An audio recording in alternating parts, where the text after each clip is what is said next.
Assalamualaikum warahmatullahi wabarakatuh. Halo sahabat, kembali lagi di Senja Islami. Pada kesempatan kali ini saya akan menceritakan sebuah kisah tentang keutamaan dalam menghormati tamu. Penasaran bagaimana kisahnya? Simak kisahnya berikut ini. Menghormati tamu adalah anjuran agama. Bahkan menghormati tamu dijadikan standar kesempurnaan keimanan seseorang.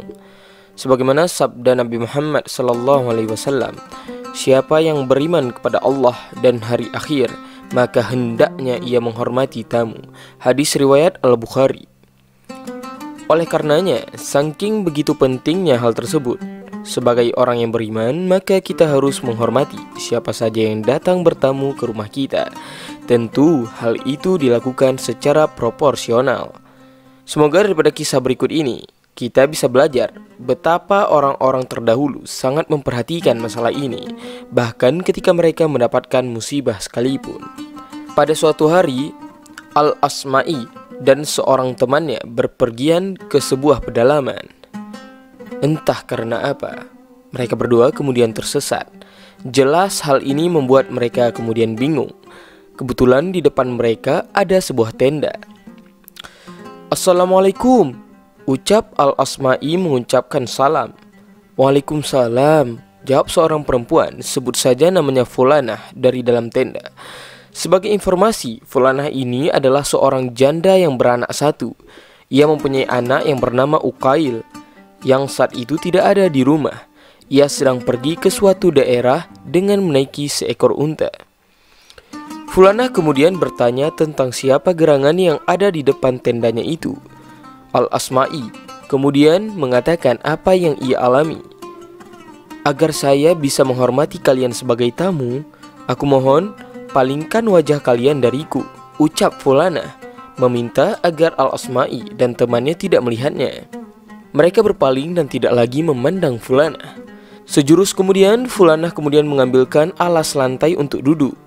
Karena tidak ada seorang lelaki pun yang ada di rumahnya, Fulanah hanya berani memperlakukan Al-Asma'i dan temannya itu untuk duduk di depan tendanya saja.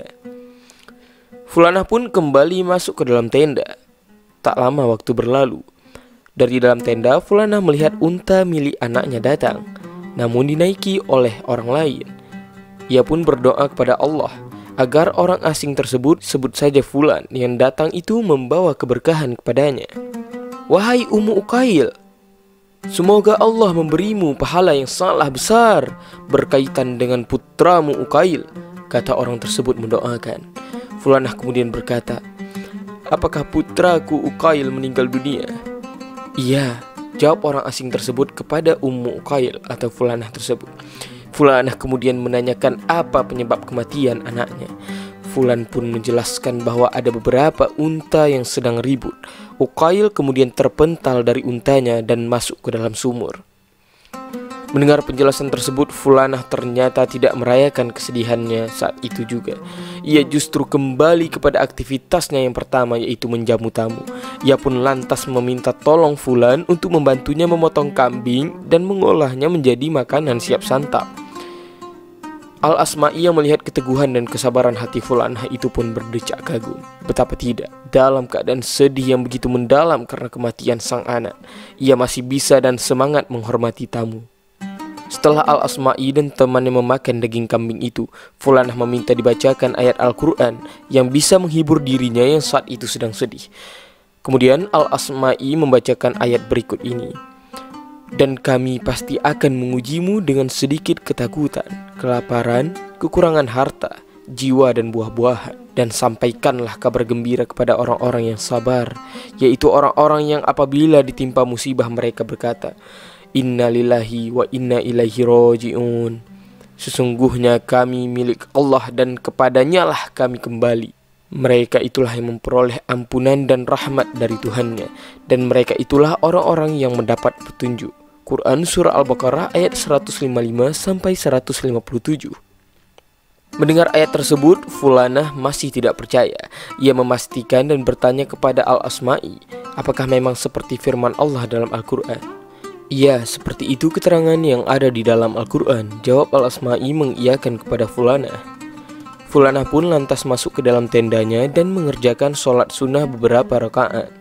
Selepas itu ia membaca kalimat tarjih, Inna lillahi wa inna ilaihi raji'un 3 kali dan berdoa, Ya Allah, saya telah melaksanakan perintahmu, maka kini tunaikan janjimu kepadaku. Wallahu a'lam bissawab. Semoga daripada kisah ini seluruh sahabat dapat mengambil hikmahnya. Lebih dan kurang saya mohon maaf. Wabillahi taufiq wal hidayah. Wassalamualaikum warahmatullahi wabarakatuh.